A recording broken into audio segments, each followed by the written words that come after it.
their blockades, as soon as they had placed sentinels about their camp, opened their satchels, and, without any napkins or plates, fell to eating, very heartily, the pieces of bulls and horses' flesh which they had reserved since noon. This done, they laid themselves down to sleep on the grass, with great repose and satisfaction, expecting only with impatience the dawning of the next day. The 10th day, betimes in the morning, they put all their men in order, and with drums and trumpets sounding, marched directly towards the city. But one of the guides desired Captain Morgan not to take the common highway, lest they should find in it many ambuscades. He took his advice, and chose another way through the wood, though very irksome and difficult.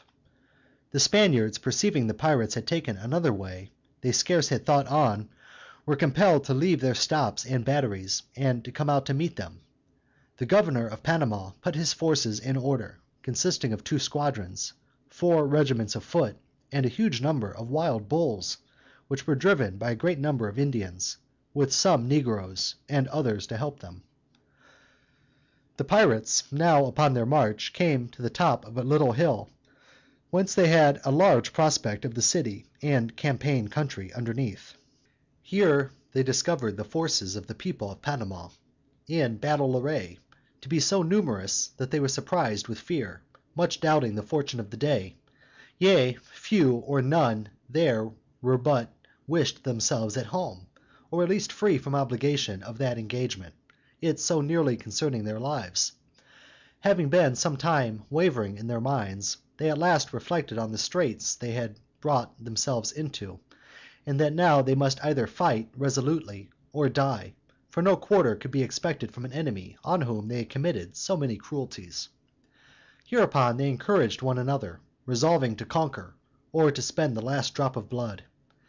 Then they divided themselves into 3 battalions, sending before 200 buccaneers, who were very dexterous at their guns. Then, descending the hill, they marched directly towards the Spaniards, who, in a spacious field, waited their coming. As soon as they drew nigh, the Spaniards began to shout and cry, "Viva el Rey!" God save the king, and immediately their horse moved against the pirates, but the fields being full of quags and soft underfoot, they could not wheel about as they desired. The 200 buccaneers who went before, each putting one knee to the ground, began to battle briskly, with a full volley of shot.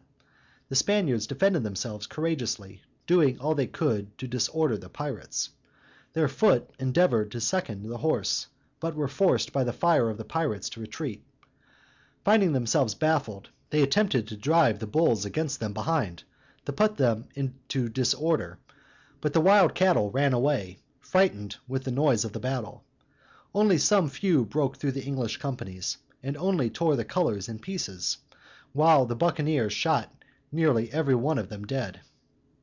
The battle having continued 2 hours, the greatest part of the Spanish horse was ruined, while the buccaneers shot every one of them dead. The battle having continued 2 hours, the greatest part of the Spanish horse was ruined, and almost all killed, the rest fled, which the foot seeing, and that they could not possibly prevail, they discharged the shot they had in their muskets, and throwing them down, fled away, every one as he could. The pirates could not follow them, being too much harassed and wearied with their long journey. Many, not being able to fly whither they desired, hid themselves, for that present, among the shrubs of the seaside, but very unfortunately, for most of them being found by the pirates, were instantly killed, without any quarter. Some religious men were brought prisoners before Captain Morgan, but he, being deaf to their cries, commanded them all to be pistoled, which was done. Soon after they brought a captain to him, whom he examined very strictly, particularly wherein consisted the forces of those of Panama. He answered, their whole strength consisted in 400 horse, 24 companies of foot, each 100 men complete, 60 Indians, and some negroes, who were to drive 2,000 wild bulls upon the English, and thus by breaking their files put them into total disorder. Besides, that in the city they had made some trenches, and raised batteries in several places, in all which they had placed many guns, and at that entry of the highway leading to the city they had built a fort, mounted with 8 great brass guns, defended by 50 men.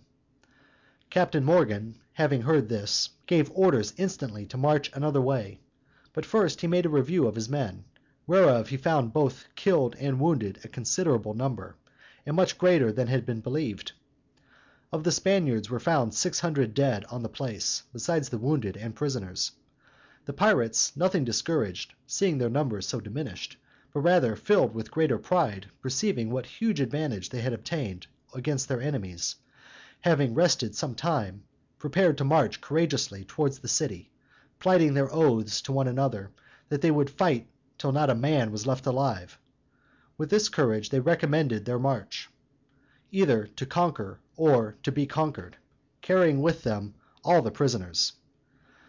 They found much difficulty in their approach to the city, for within the town the Spaniards had placed many great guns, at several quarters, some charged with small pieces of iron, others with musket bullets.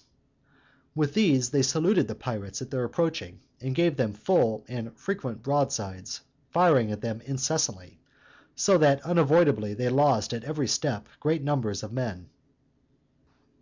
But not these manifest dangers of their lives, nor the sight of so many as dropped continually at their sides, could deter them from advancing and gaining ground every moment on the enemy; and though the Spaniards never ceased to fire and act the best they could for their defense, yet they were forced to yield after 3 hours' combat.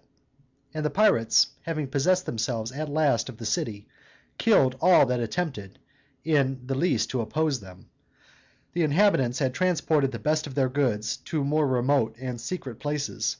Howbeit they found in the city several warehouses well stocked with merchandise, as well silks and cloths as linen and other things of value. As soon as the first fury of their entrance was over, Captain Morgan assembled his men, and commanded them, under great penalties, not to drink or taste any wine; and the reason he gave for it was this: because he had intelligence that it was all poisoned by the Spaniards. Howbeit it was thought he gave these prudent orders to prevent the debauchery of his people, which he foresaw would be very great at the first, after so much hunger sustained by the way; fearing withal lest the Spaniards, seeing them in wine, should rally, and falling on the city, use them as humanely as they had used the inhabitants before. Captain Morgan, as soon as he had placed necessary guards at several quarters within and without the city, commanded 25 men to seize a great boat, which had struck in the mud of the port, for want of water, at a low tide. The same day, about noon, he caused fire privately to be set to several great edifices of the city, nobody knowing who were the authors thereof, much less of what motives Captain Morgan did it, which are unknown to this day. The fire increased so that before the night the greatest part of the city was in a flame. Captain Morgan pretended the Spaniards had done it, perceiving that his own people reflected on him for that action. Many of the Spaniards and some of the pirates did what they could, either to quench the flames, or by blowing up houses with gunpowder, and pulling down others to stop it, but in vain, for in less than half an hour it consumed a whole street. All the houses of the city were built with cedar, very curious and magnificent, and richly adorned, especially with hangings and paintings, whereof part were before removed, but another great part were consumed by fire. There were in this city, which is the see of a bishop, 8 monasteries, 7 for men and 1 for women, 2 stately churches, and 1 hospital. The churches and monasteries were all richly adorned with altar pieces and paintings, much gold and silver and other precious things, all which the ecclesiastics had hidden; besides which here were 2000 houses of magnificent building, the greatest part inhabited by merchants vastly rich. For the rest of less quality and tradesmen, this city contained 5000 more. Here were also many stables for the horses and mules that carry the plate of the king of Spain, as well as of private men, towards the North Sea. The neighboring fields were full of fertile plantations and pleasant gardens, affording delicious prospects to the inhabitants all the year. The Genoese had in this city a stately house for their trade of negroes. This likewise was by